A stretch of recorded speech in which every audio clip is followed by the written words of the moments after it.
दोस्तों, कहानी शुरू करते हैं। राजा और साधु। पुराने समय की बात है। एक राज्य में एक राजा राज्य करता था।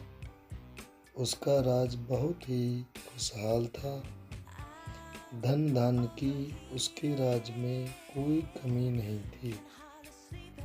राजा और प्रजा खुशी खुशी अपना जीवन यापन करते थे। एक वर्ष उस राज्य में भयंकर अकाल पड़ा।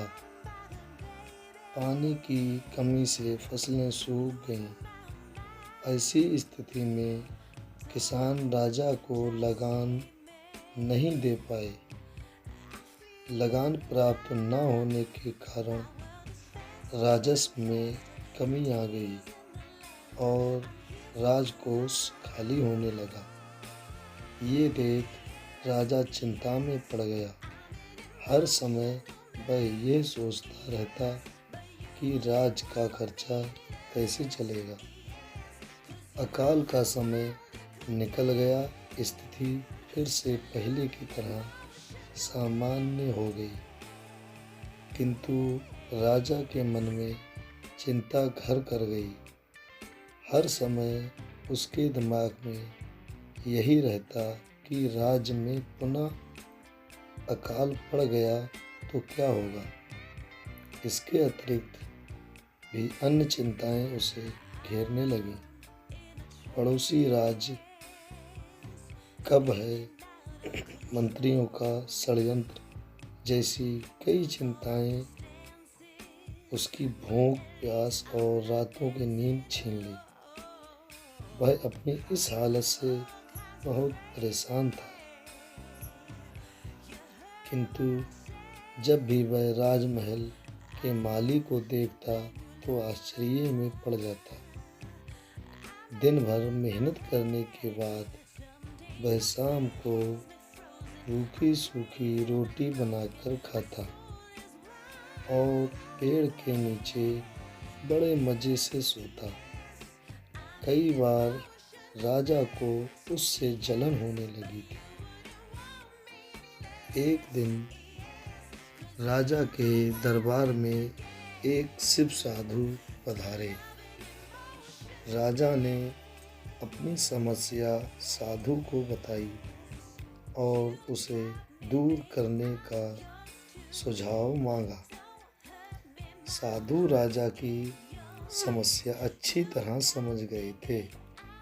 वह बोले, राजन, तुम्हारी चिंता की जड़ राजपाट है। अपना राजपाट पुत्र को देकर चिंता मुक्त हो जाओ।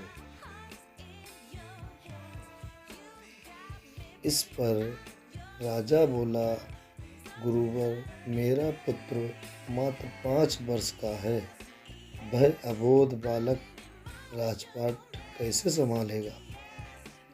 तो फिर ऐसा करो कि अपनी चिंता का भार तो मुझे सौंप दो। साधु बोले। राजा तैयार हो गया। उसने अपना राजपाट साधु को सौंप दिया। इसके बाद साधु ने पूछा, अब तुम क्या करोगे। राजा बोला, सोचता हूँ कि अब कोई व्यवसाय कर लूँ, लेकिन उसके लिए धन की व्यवस्था कैसे करोगे। अब तो राजपाट मेरा है। राजकोष के धन पर भी अब मेरा अधिकार है। साधु बोले, तो मैं कोई नौकरी कर लूँगा। राजा ने उत्तर दिया, ये ठीक है, लेकिन यदि तुम्हें नौकरी ही करनी है तो कहीं और जाने की आवश्यकता नहीं। यही नौकरी कर लो। मैं तो साधु हूँ, मैं अपनी कुटिया में ही रहूँगा। राजमहल ही रहकर मेरी ओर से तुम ये राजपाट संभालना। राजा ने साधु की बात मान ली और साधु की नौकरी करते हुए राजपाट संभालने लगा। साधु अपनी कुटिया में चले गए। कुछ दिन बाद साधु पुनः राजमहल आए और राजा से भेंट कर पूछा, कहो राजन, अब तुम्हें भूख लगती है या नहीं, और तुम्हारी नींद का क्या हाल है? गुरुवर, अब तो मैं खूब खाता हूँ और गहरी नींद भी सोता हूँ। पहले भी मैं राजपाट का कार्य करता था, अब भी करता हूँ। फिर ये परिवर्तन कैसे? ये मेरी समझ के बाहर है।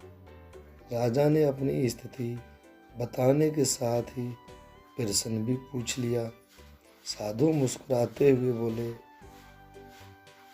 राजन, पहले तुमने काम को बोझ बना लिया था और अब उस बोझ को हर समय अपने मस्तिष्क पर ढोया करते थे, किंतु राजपाट मुझे सौंपने के उपरांत तुम समस्त कार्य अपना कर्तव्य समझकर करते हो, इसलिए तुम चिंता मुक्त हो। तो दोस्तों, ये कहानी आपको कैसी लगी इसके बारे में कमेंट करके हमें ज़रूर बताएं और चैनल को सब्सक्राइब करें।